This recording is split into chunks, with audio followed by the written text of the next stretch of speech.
मित्रों, जब त्यौहार आते हैं तो हमको ब्रोंकाइटिस, एलर्जी ब्रोंकाइटिस, अस्थमा या कफ वाली खांसी निकल आता है, क्योंकि यही त्योहारों में हम ज़्यादातर आर्टिफिशियल फूड जैसे मिठाइयाँ हैं, नमकीन है, चॉकलेट्स है, बर्फ़ी है, पेड़ा है, ऐसा यूज़ करते हैं।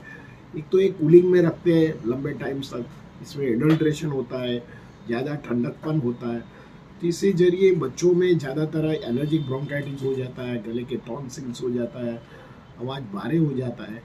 तब आप होम्योपैथिक में बेलाडोना है, किलकेरे कार्ब है, फाटोलिपिका है, एंड कॉस्टिकम दवा का उपयोग कर सकते हैं।